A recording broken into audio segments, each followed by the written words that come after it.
Well, good afternoon, everybody. This is Andy Carr with the South Carolina Manufacturing Extension Partnership.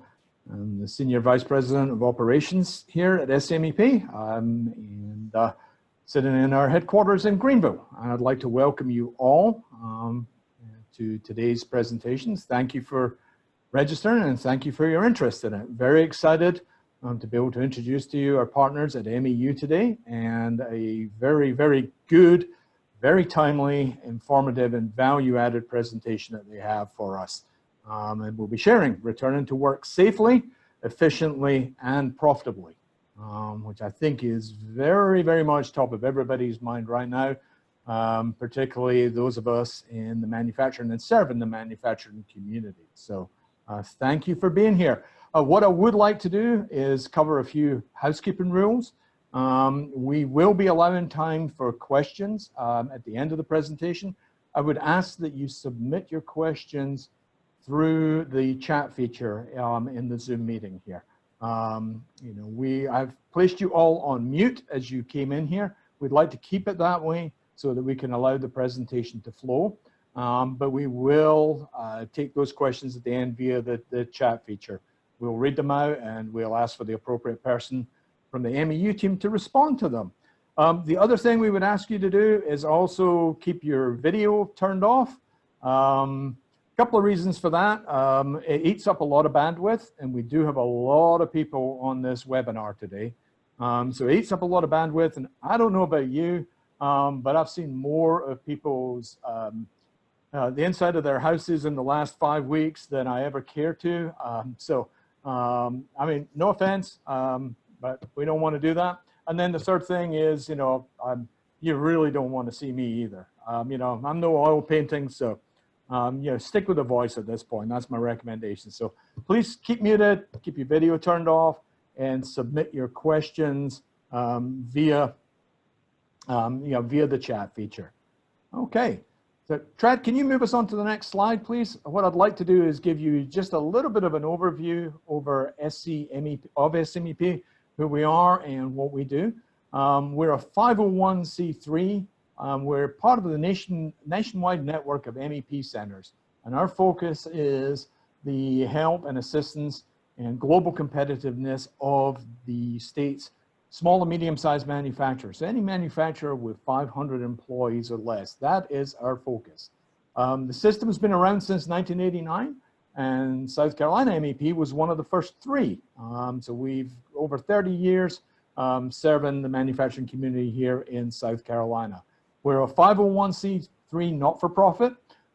We receive some money from the federal government, some from our stakeholder, which is the South Carolina Department of Commerce. And the rest of the funding we make through projects that we do with our client base. We work in 7 main areas, continuous improvement, so lean, fair constraints, anything that helps manufacturers get more out the door with the resources that they've already got. We do a lot in the area of quality, so helping companies become ISO registered, whichever 2 letters or 3 letters at the beginning, and whichever series of numbers at the end. We're all about that. We can help you get there and get ready to get that registrar through the door so you can get that certification. We do a lot in the area of workforce development. And, for the last 4 or 5 years in South Carolina, that's been the #1 issue is workforce. We also do in supply chain solutions. And in the last 5 weeks, that's become #1 issue for us as we've looked to help our manufacturing community pivot towards manufacturing the critically needed items that our first responders and caregivers need. We also work with innovation and growth, helping companies bring new products and new services to market. We work in the area of sustainability to make sure everybody stays on the right side of DHEC and OSHA, those people. And we also do a lot in the areas of sales and marketing to help those small to medium-sized manufacturers discover new markets and new customers. Statistically, there's 21 of us in the organization. Last year, we worked with over 500 South Carolina manufacturers. We did over 600 completed projects, and to do those, we leverage a whole network of third-party providers, such as people like MEU. And ultimately, it's all about the bottom line for our clients and also for our stakeholders. And any project that we do is surveyed, an independent survey, 6 to 9 months afterwards. And the economic impact of those projects are calculated and then rolled up. And in 2019, that impact was over $2 billion. A huge impact on our South Carolina manufacturers and in turn in our economy. So that's a little bit about SCMEP. I'm going to turn it over to Trad and Lindsay and Ed from MEU to take you through the presentation. I'll be back at the end to field the questions. And then I think our last slide will also share with you some of the resources that we have and have put together on the MEP website over the last few weeks to help answer and provide information around about the whole COVID-19 situation. So thank you for being here. I'm thrilled to turn it over to our MEU partners and glad that you're here to join us. Thank you, guys. Well, thanks, Andy. Many of you on the call know MAU. Obviously, we have been supporting manufacturers in the Southeast for nearly 50 years and really across the country. And we're excited to be a part of this conversation today to share some best practices and some learnings over the last couple of weeks. Participating in the call today will be myself, Trad Rogers, Senior Director of Manufacturing Services and Outsourcing for MAU, Lindsay Stevens, Director of Talent, and Ed O'Neill, our CFO as well. And so, make sure I can advance here. Let me step back. So how this discussion started today was really, I was having a conversation with one of the VPs of a manufacturer who has responsibilities in Kentucky and Michigan and Mexico and some other locations. And he and I were in our monthly check-in talking about, boy, we're really developing policy and adjusting kind of on the fly. And the thought came up that it may be worthwhile to have a benchmark call. And so from that, I set up a benchmark call with my team and our customers in Georgia, South Carolina, Kentucky, and Alabama. And we just got on the call and as HR operations and safety leaders had a conversation around preparing to return from furlough or return to work. And so what you're going to see today is the net result of some of that conversation. So again, we are going to focus on returning to work safely, efficiently, and profitably. And I'm going to start with a discussion around safety. There may be a little delay here. Here we go. Okay. And so really the key to returning to work, as these leaders began to talk about what was important to them, it was really around preparation. We know that for every facility, whether it's a small facility or a large facility, whether it's a manufacturer or an office setting, there are a couple things that we're going to have to do to keep the population and our employees safe. We know that temperature scans and the basic CDC questions are going to be a requirement. They're going to be a requirement every day. So really, what we spent time talking about was the resources necessary to sustain those temperature scans and those questions daily. And I will tell you, there was a wide variety of opinion around who would do that. And so in some companies, it had been outsourced, that function had been outsourced. Some companies had nurses or medical providers on campus that could do that. And then in some cases, the management team was actually the group that was going to complete that process for each shift. And in some cases, also integrating security, depending on the size of the facility.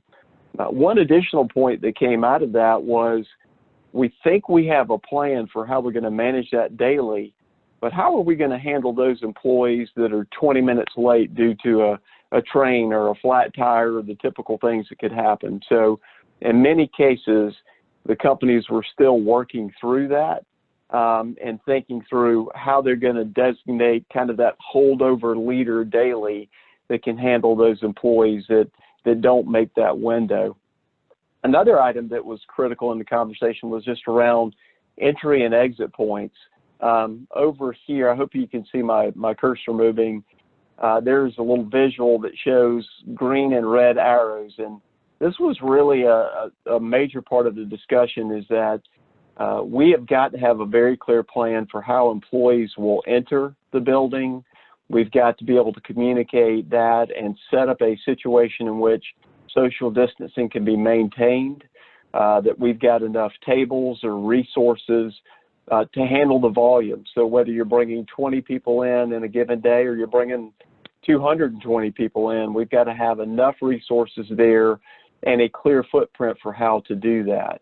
One of the other items that was consistent is that typically in most manufacturing facilities, there's some type of barrier, whether it's a turnstile or a gate or a fence that separates from the parking lot.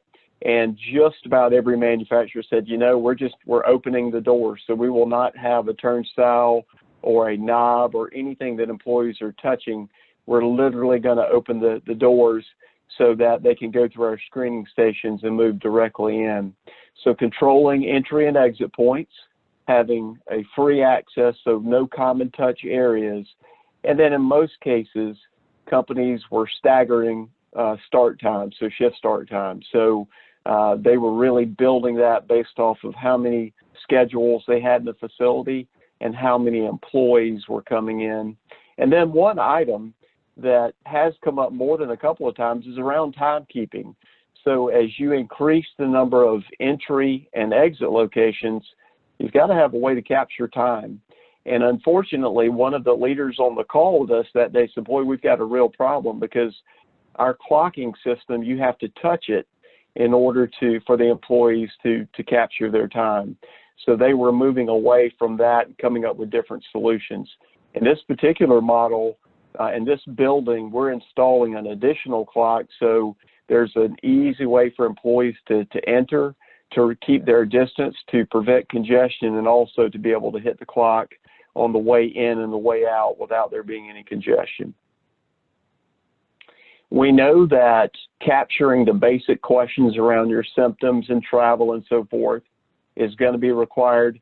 I think each company had a different perspective as to whether they were going to document that.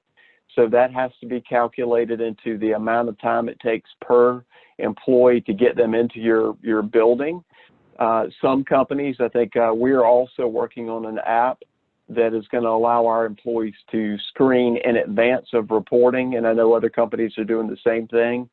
And that will also have a timestamp as well as documentation. So something just to think about. It may not be necessary to document, but some companies are considering that.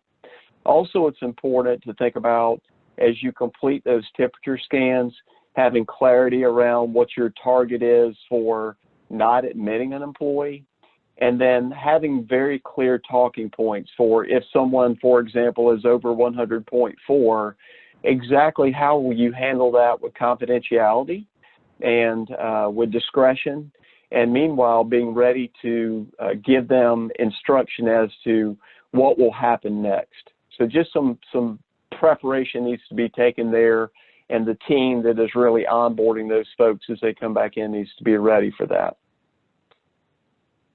I thought I would just show a quick example. This is our corporate office, and this was from this week. And just to give a raw example of preparation, on this particular day that this photo was taken, obviously it had been raining a little bit, and we were only expecting about 25 to 30 people. So I thought this was a simple way to show, hey, it doesn't have to be anything too elaborate. In this case, we set up tents and tables and had those staffed and had barriers or a way for employees to progress in. We've even seen some companies that are going to use cones to establish where an employee should stand. We also made a decision to have signage, and I'll show you that in just a second, so that employees, as they're approaching the location, can see the typical questions that will be asked. Another thought for an office setting, we think about in a plant setting, entry and exit, but in an office setting, obviously controlling the flow and for stairwells, and in case you have a fire alarm or an emergency, just being very clear on how you will progress in and out. Oh, let me go back up one. Sorry. Have a little delay here. This was just another example of bear with me, please. Here we go.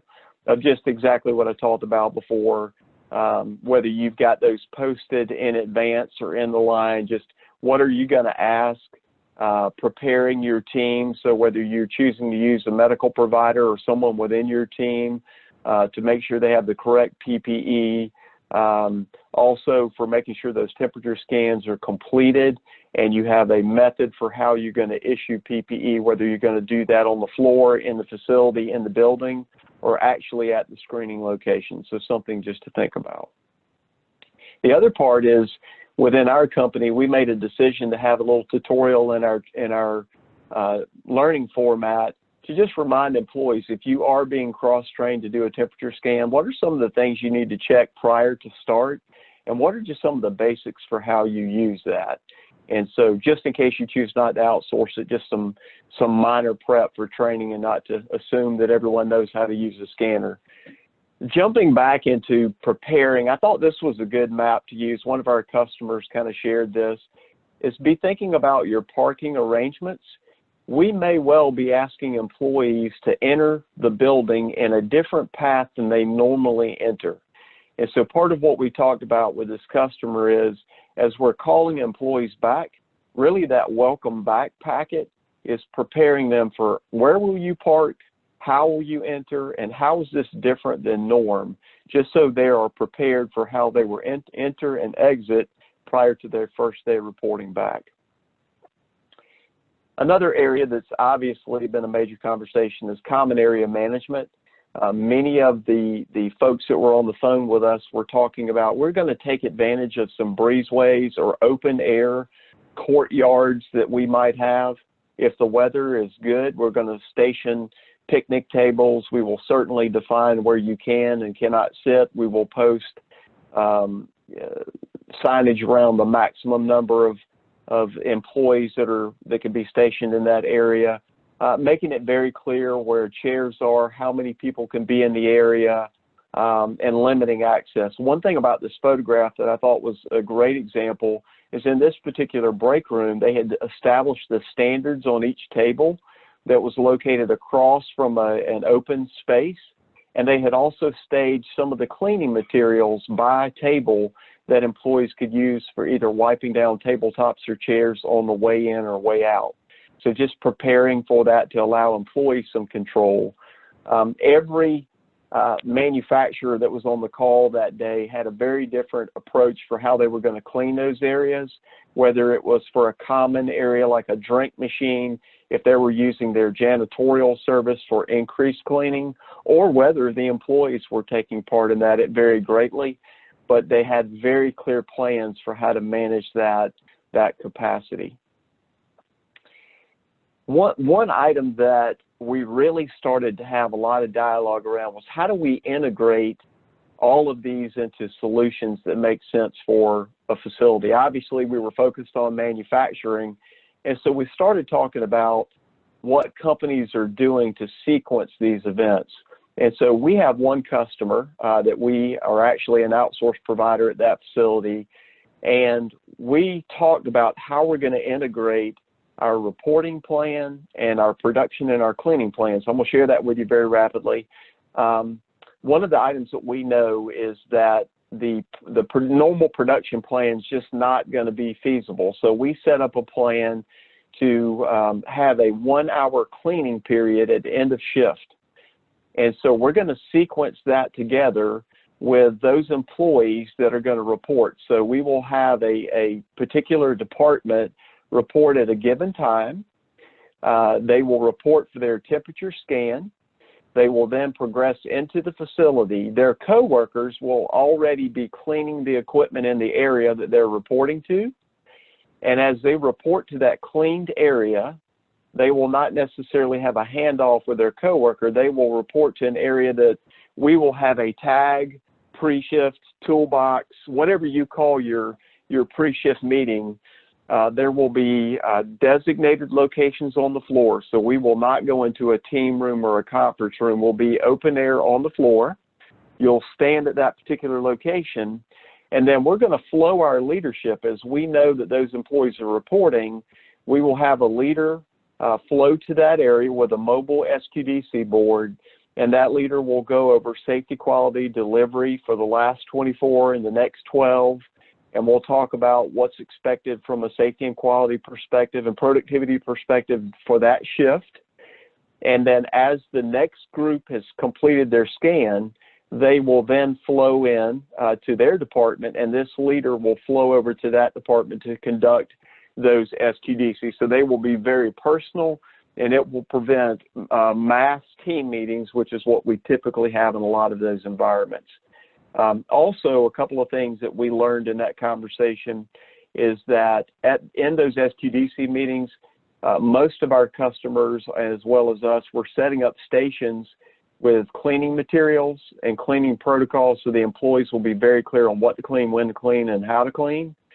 And then a very simple visual is if you had, let's say, a container of Clorox wipes, that will be staged in an area on the table that is green, and then when that Clorox bottle is empty, the operator will slide it over to a red station. That'll be a part of their standard work. And then our leader's standard work, as our supervisor comes through, they'll see that visual that that bottle of Clorox wipes needs to be replenished. So just kind of integrating production plan, entrance, tag meetings, and cleaning together. The other item that we certainly know is that the production plan has to adjust. At most facilities, management will be staggered, meaning that you'll not have your typical day shift management Monday through Friday and then your floor level supervision on shift. In many cases, management teams have been broken into some type of staggered schedule, like a Monday, Wednesday, Friday, Sunday schedule, in order to minimize the exposure of the management team. Unfortunately, we did have a customer that chose not to do this, and Murphy's Law kicked in, and one of the management team members tested positive, and the entire management team then had to be quarantined. So this obviously prevents or reduces that exposure. We certainly know that as employees return, we will have some that will be uncomfortable working, and that may well mean fewer operators to cover every workstation. So we are preparing for adjustment to cycle and tack times. We do have one customer that is taking a unique approach, and it makes me nervous to even say this out loud, but normally if you have a call off on crew, you would look to the opposite shift for potential trained coverage.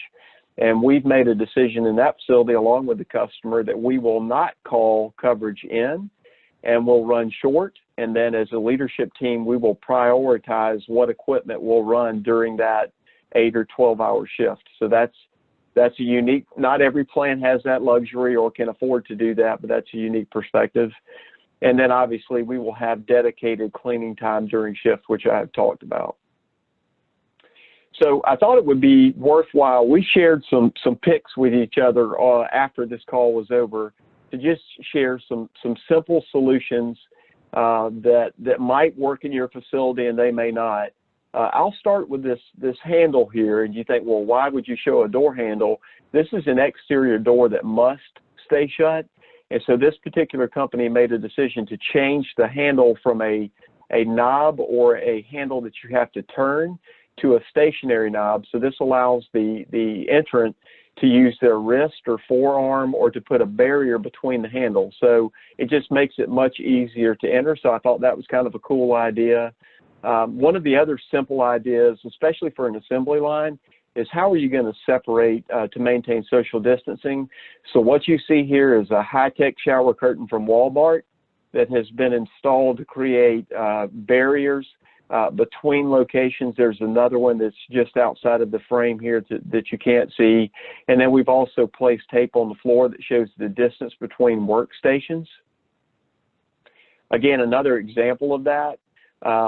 One of the items we wanted to point out is to adjust tack time, we may well have an operator, rather than running an individual station and running at max capacity, they may be splitting workstations. Or if we have a call off, we may well have an operator that has to run all four, which will certainly affect productivity.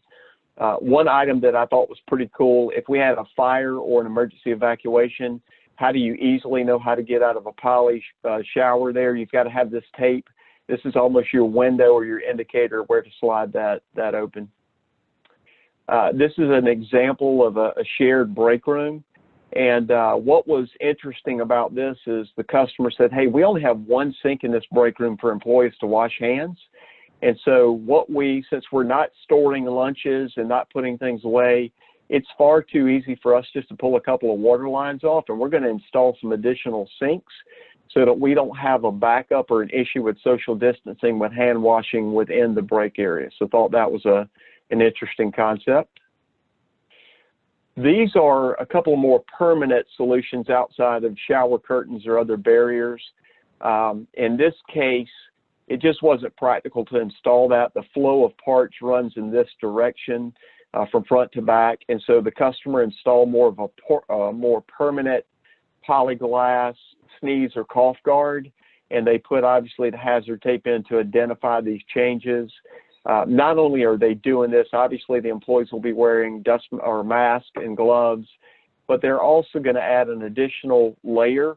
There was an awful lot of conversation around these masks, especially for assembly lines or for these face shields. So they would also wear these as an additional barrier in case they had something on their gloves or hands that they couldn't just easily reach up. One of the items that was talked about with one of our customers that has an assembly line is, boy, we can't issue these over and over again due to cost and availability. So we're going to have to create some protocols around cleaning because obviously this is a very personal PPE item. So just think about, these types of solutions and ordering these type of PPE items, and then have cleaning protocols for the PPE as well if they're reuse. So in summary, just a couple of items that kind of came out of this call. If you have a business continuity plan, no matter how simple, just make sure you're keeping that updated as we learn and adjust. Communicate clearly with your employees and vendors. I will say that we've had some great sharing. Weekly I'm on calls with operations, safety, purchasing leaders, with our customer base, just sharing information. We have taken the approach that it's really important to share with our furloughed employees, so we stay in touch with them and we stick to the facts. We try to make sure to control the conversation. We're preparing the physical workspace. Everyone is working to secure PPE. We are all adjusting our production plans for this time. And then one item that I thought was a great point of advice is reach out to your local providers, maybe it's a hospital or your medical resources, and just have contact with them around what if scenarios and how would you handle maybe a person that you're gonna advise head in their direction. So just a couple of thoughts in summary to share. So with that being said, we're going to change gears, and I'm going to hand it off to Lindsay, who is going to talk a little bit about returning to work efficiently. Lindsay? Thank you, Trad. I appreciate that. And good afternoon, everyone. As he mentioned, I'm Lindsay Stevens, Director of Talent Management with MAU, and excited to be with you today to talk a little bit about just the various strategies of helping people return to work efficiently. So as you guys may have already faced this challenge yourself, there's unemployment benefits, especially with both now the state and federal offering there. So as you can imagine, that presents some challenges with bringing people back to work, with now the average person being on unemployment could make between $23 to $28 an hour, depending on what state you're operating in. So when you think about that, especially as we've had clients who have maybe had to do reductions in force, or we've had some that have been on furloughs. So as those unemployment payments have kicked in, they're now receiving that income. And then when you mix that with the challenges of varying opinions or degrees of feeling safe to return to work during these times, as you can imagine, it presents challenges to returning people from furloughs or reductions as our volume is starting to increase again. So one of the things we've really had to look at is compensation strategy. So when you think about that, now we have this competitive compensation out there that's kind of unique to these unusual times. And so what we really wanted to make sure, in line with our core values of making lives better, really valuing our workforce, really working with our clients to make sure that we have business continuity for their plans as well, is that we wanted to make sure that we looked at compensation and made our associates feel appreciated for them returning to work and the contribution that they make to both MAU and to our clients. And so the two ways that we've looked at that is an appreciation bonus and then pay increases. So appreciation bonuses are kind of just that, and there's different ways we've seen our clients administer those. Some have done half when they've left and half when they've returned. Some have done half up front when they return. Some have done half after 90 days of staying and that kind of thing. So definitely want to encourage people to return to work, show them how much we appreciate the contribution that they make, and then also use this as a strategy to offset maybe some alternative compensation that they feel like they have options to stay out of work if there's no reason that they can't work.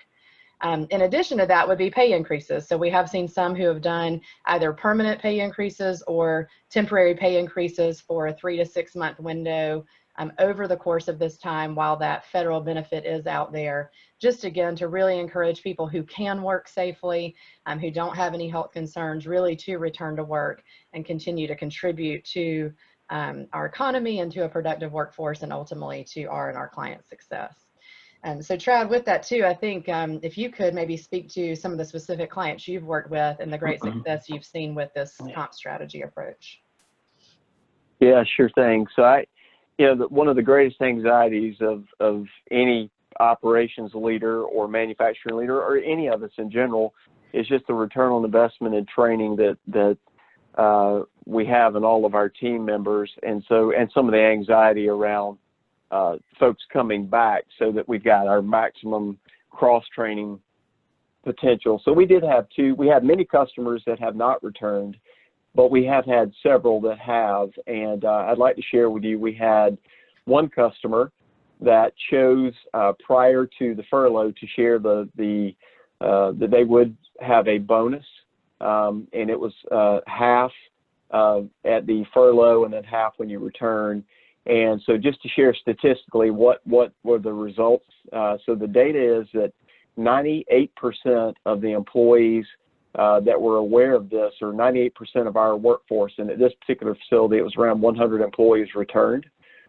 We had a separate facility that was just over 250 associates, and we communicated after the furlough that there would be a $5 per hour increase, and had 95% retention. So just as you think about the different models that might make sense for your facility, and then we've had many customers that have simply just done an appreciation gift just to thank you as well. So a couple of samples. I'm always interested in what does the data say, what do we get out of this? So those are some pretty, I guess, impressive numbers around return rates and do bonuses work. Yes, thank you, Trad. Great success to celebrate for sure there. So kind of in addition to the comp strategy with the bonuses, as we mentioned, a lot of the reason we've had to look at that is because of what is being offered with unemployment right now. And so when you look at kind of our approach there, even before talking through unemployment, really just a big piece of this is making sure that we communicate. I think Trad alluded to welcome back packages, making sure they have clear instructions, things like that. So one of the things we've tried to do from the time people have been on furlough or a temporary layoff or something like that, we have really tried to care for them in a way that took as much of the administrative burden off of them as possible, and filed for unemployment in states where it's either required, or even in some states where it wasn't required, but we're allowed to. We have chosen to file for them. There's a couple of things that accomplishes. Is one, it certainly helps care for them. We know it's a difficult time when they've been furloughed or experienced a reduction in force, and so we want to care for them any way that we can by helping. As you guys know, those systems can be challenging to navigate, and especially with the increased volume. So by us doing it for them, it actually expedites the process. The other piece is it kind of allows us to drive the lever on turning that benefit on and off from when we file and don't file. So what we did is we communicated that very proactively as they were being furloughed. In that information, we communicated how their benefits would be handled, how we would take care of the unemployment filing, things like that.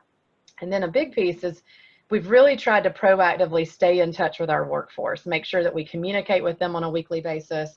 Our supervisors have been calling them every week, touching base, anywhere from just how are you doing, showing empathy, acknowledging that we know a furlough can be difficult or they're challenging times that they're facing. We actually have an MAU Cares program where in these weekly check-ins, if they bring up a hardship or a need, we're able to bring that to that MAU Cares platform to help care for them in a unique way if they have experienced hardship. We also use this communication and check-in just to make them still feel connected to MAU, as well as the client, that they show up and work in their operations so that they do feel a sense of that purpose and really returning back to normalcy, helping bring the economy back.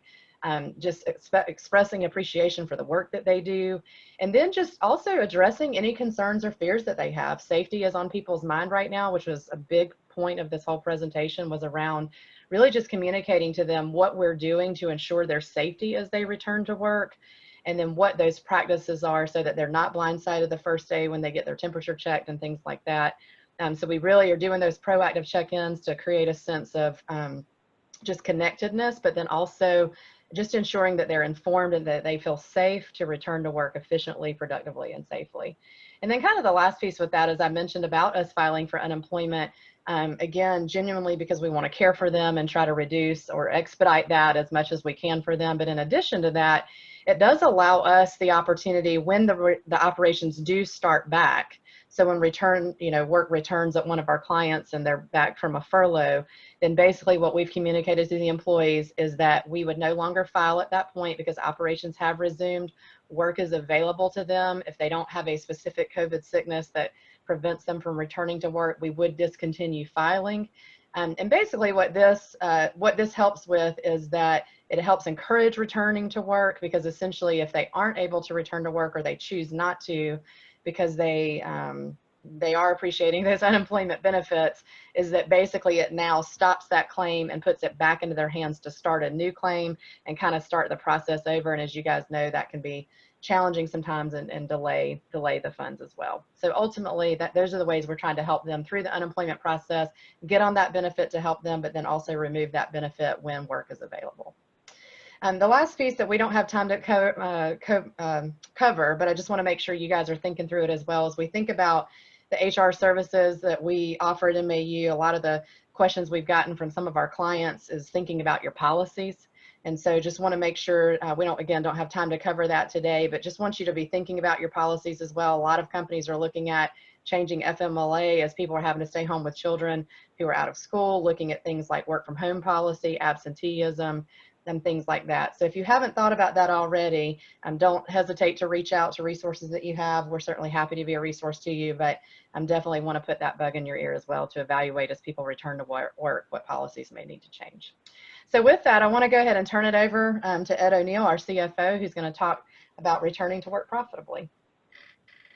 Great. Thank you, Lindsay. Good afternoon, everyone. As Lindsay mentioned, I'm Ed O'Neill. I'm the CFO for MAU.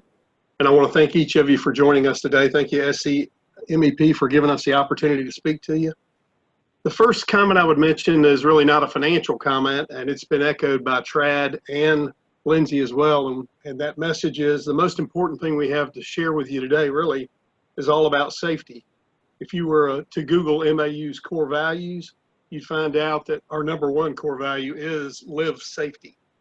We literally start every meeting that we have, even at the top level of our company, with safety. So, while my job is to share some financial information with you, I want you to know that safety is definitely the most important part, keeping our employees, keeping our families safe. So having said that, I was asked to share a few comments with you about returning to work profitably. I'll spend probably 10, 12 minutes or so talking about that. I want to break it into two pieces. The first piece that I'll share with you deals with financial stability, and the second piece I'll share with you deals with some of the latest legislation that has been made available for us, which is changing by the day. But let's talk about financial stability first. So before we go to the congress.gov site, the financial stability piece that I want to share with you really is in three pieces. And the three pieces that I would share with you, the first is working capital. I know for a lot of folks on the phone that may or on the call that may or may not mean that much to you. But what I would say is, I think the most important thing that we can do to be prudent in managing our companies, not just profitably but safely, is to make sure we have adequate working capital. For most companies, that's cash or a line of credit from a bank or a lending institution.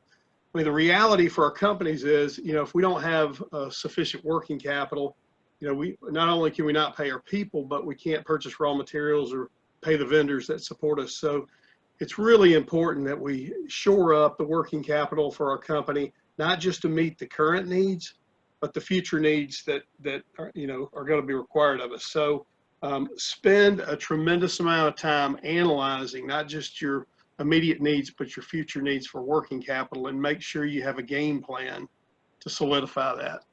The second piece I'd mention to you involves banking relationships. I just think it's critical that each person maintains a close level of communication with their banks or their lenders. I was talking with our bank over the last week, and I gained a new appreciation for the world that they are living in. Not only do they have the stress of how their clients are doing and whether their clients are in good shape or a solid financial position or not, but they now have 2 large loan programs that have been placed in their area of responsibility by the government to administer. And so I was thinking, boy, from a bank perspective, I cannot imagine the level of stress they have. My point on this is this: they would certainly appreciate you keeping the lines of communication open with them and keeping them informed of what you're doing as an organization. And I would say that even if your company is having some challenges, if you're not quite where you'd like to be from a working capital perspective, keep those lines of communication open with your bank.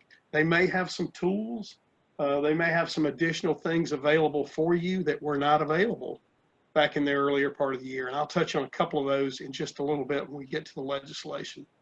The last piece I would share with you involves budgeting or forecasting. Whether you are a manufacturer or whether you are a service industry, frankly, whether you are a not-for-profit or a governmental entity, one thing I would say with confidence is that really the landscape has changed for every single one of us. I doubt if anybody would say that their organization looks the same today as it looked, earlier this year. So budgeting and forecasting is something we're all familiar with. I'm sure we all have pretty exhaustive exercises to go through each year to put together our budgets or our forecast. But what I would say is, now more than ever, it is critical that you do a tremendous amount of work around this. Our company literally has already completed 3 forecasts, 3 different scenarios that are pretty comprehensive forecasts, and we're actually working on a 4th one now. So the point of that exercise is not that any one of them are flawed. It's really to have a game plan or a playbook for whichever environment we come out of this in, whichever environment we're confronted with. So I would much rather have 3, 4, 5 different scenarios that we have thought through from a revenue standpoint, a cost alignment standpoint. I would much rather have 3 or 4 scenarios so that when it's time to put one of those in motion, we're focused on execution of the plan and not how the numbers are going to look. So that's what I would say about budgeting and forecasting. Have multiple game plans that are well thought out so that you're choosing which one of those plans makes sense. So that's really the 3 high points I would share with you about solidifying the company and being prudent in your bank relationship and being prudent in your forecasting and planning for the next few months. I'll touch on legislation. I don't have a lot of time to touch on it, but I don't want to make a presumption that everybody on the call knows where to locate legislation. I do assume a lot of you have heard about the CARES Act and the Families First Coronavirus Response Act. I'm pretty sure you guys have heard about this on the news, but if you want to actually go to the site that's easiest to locate it, it's on your screen, congress.gov. It's really a pretty good site to be able to search and locate legislation and to also see what's going on, currently. So just be aware that that site is out there, and that is the quickest place to go to locate the different pieces of legislation. The two most prominent or most prevalent bills that have been passed into law and that people are focused on these days are the two that are on your screen. It's the CARES Act and the Families First Coronavirus Act. Frankly, these two bills combined are over 380 pages, so they are lengthy. There's a lot more attention on the CARES Act and the Family First Coronavirus Act, just because, number one, it's a much more comprehensive bill. I think it's 335 pages. But number two, it really is more applicable to the businesses than the Families First Coronavirus Act. So let me touch on some high points, and then I'll turn it back over to Andy shortly. The high points on the CARES Act, there's really four main points that I would mention to you. The first two relate to loan programs. You may have heard of the first loan program that's mentioned here. It's called the PPP, or Payroll Protection Program. It's a loan program that's really targeted for smaller businesses. Generally speaking, it's targeted for businesses that are 500 employees or less. There's a couple of criteria beyond the 500 employees or less, or some alternate criteria that involve the net income size or revenue size of a company, which may give them an avenue to participate in the PPP loans if they're not quite under the 500 employee mark.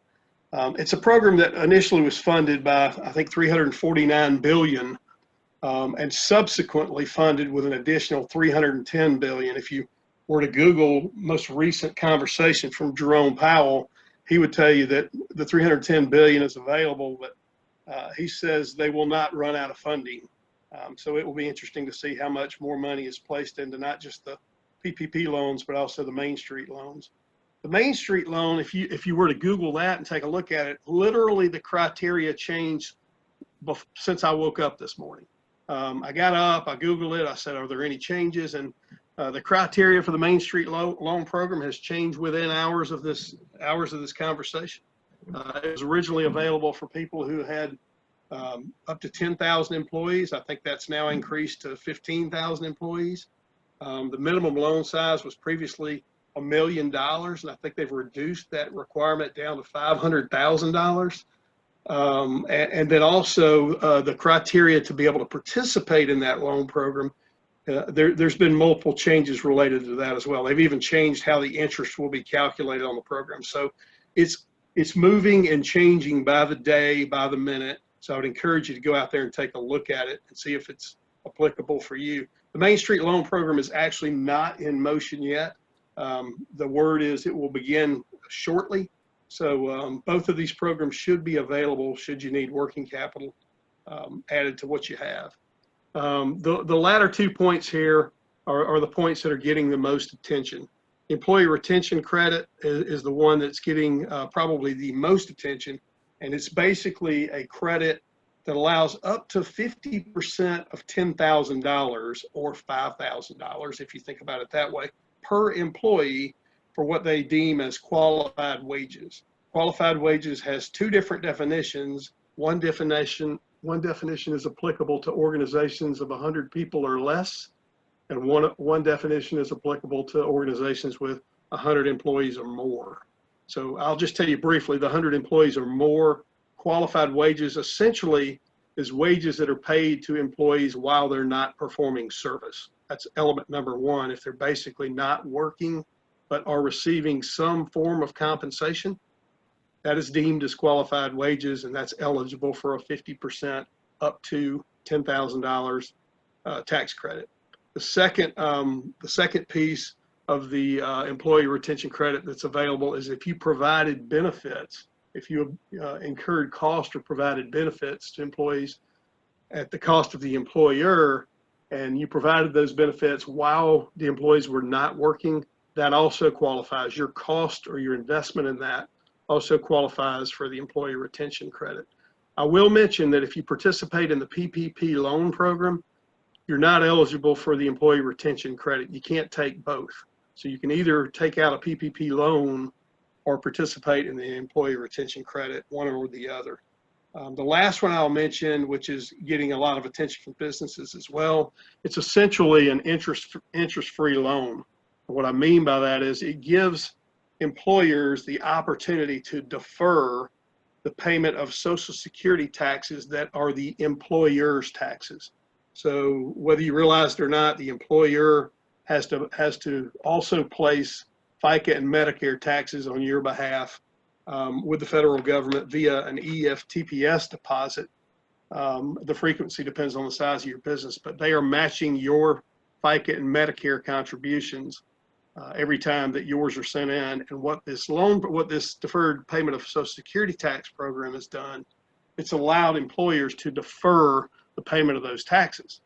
The deferral period is basically they do not have to pay the employer share of Social Security taxes between May 27th and December 31st of this year. They get to defer the payment.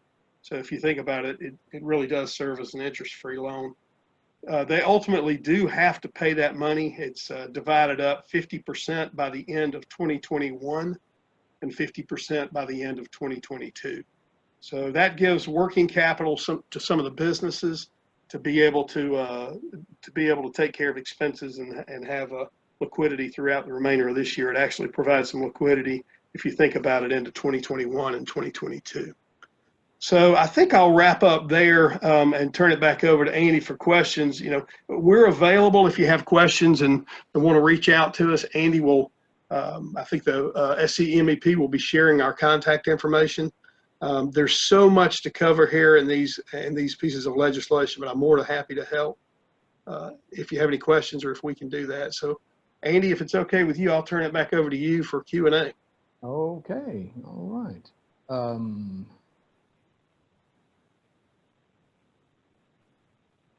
Okay, so thanks everybody. We do have a couple of questions that have come in here. Last slide, I mentioned at the beginning, looking for more information, more resources around about coronavirus, COVID-19 updates. You'll see the link at the top of your screen. We have a special portion of our website, and you can find that information, which is regularly updated to provide you with the latest and greatest to help you navigate through this. So would encourage you to please visit that, and you'll find, like I say, a lot of good, useful, and timely information on that one. So again, thanks everybody. We've had a couple of questions. The first one from Ashley. Will we be receiving a copy of this presentation deck after the presentation? MEU folks, are you okay with us sending that out? Absolutely. And in addition to that, this is Lindsay. In addition to that, we have actually put it together in more of like an ebook type format that's a little bit easier to navigate to the section you may want. So Andy, we'll share that with you guys.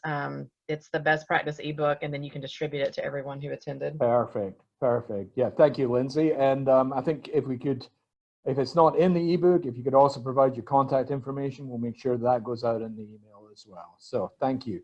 And then second question, also from Ashley.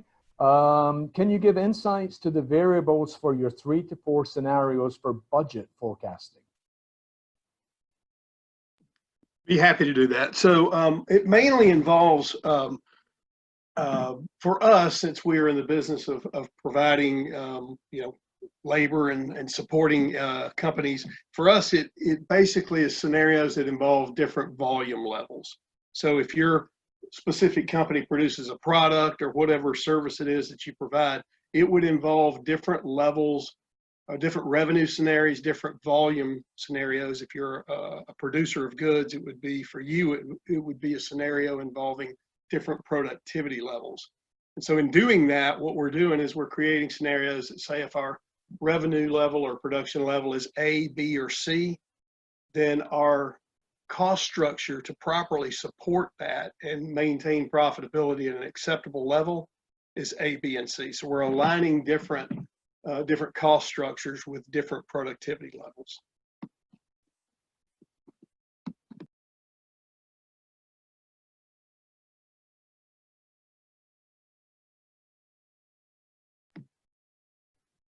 Any other questions, Andy? No, that is it. Guys, we're coming up on 1 o'clock. If you have any questions, please go to chat and enter them now so we can get them answered for you.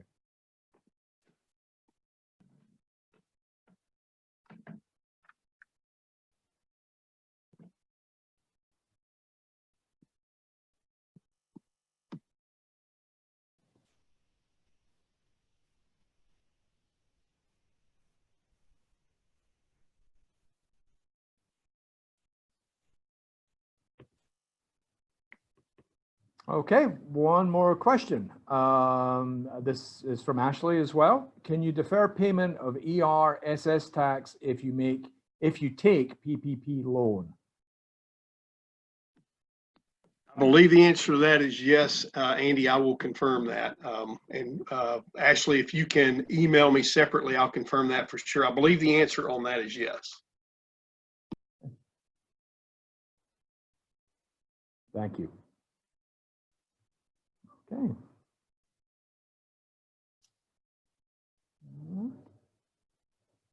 Okay, I would encourage you guys, any other questions, please put them in chat right now.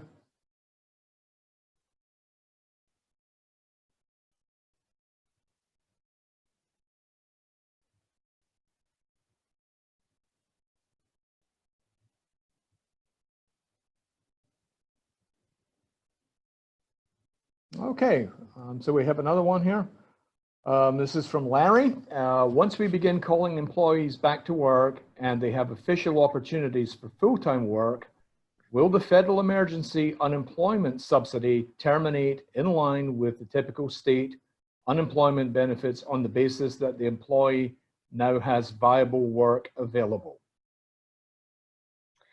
Yeah, I can take that one. This is Lindsay again. So the answer is if state terminates, the federal would also terminate. The federal goes through, I believe it's July 31st, up to 13 weeks.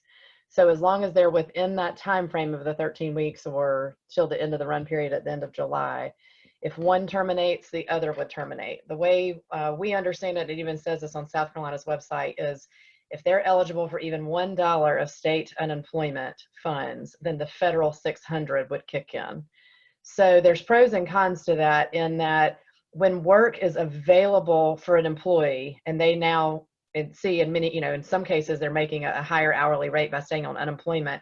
That's why we tried, it's one of the reasons why we tried to file unemployment for them, especially in the state of South Carolina, or Georgia's another state that we have heavy operations in.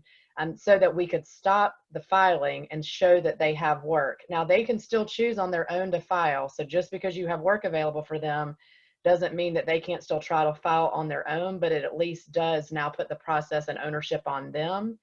And depending on if you have operations in other states, some states are being very lenient and allowing them to stay home even if they are taking care of a child who's out of work, or even if they just feel too afraid to come to work. Some states are actually paying for those benefits. South Carolina is not one of them, but just know what we have been hearing from our contacts within the unemployment group that administers this is that if people are selecting COVID, there is a good chance that they will get approved regardless. So just know that you might have that working not in the employer's favor, but at least it puts the ownership back on them to apply.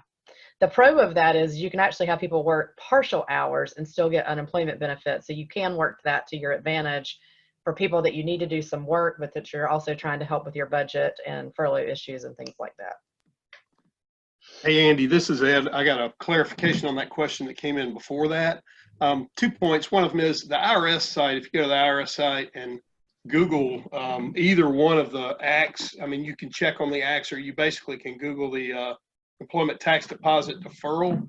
It provides a bunch of answers to the FAQs.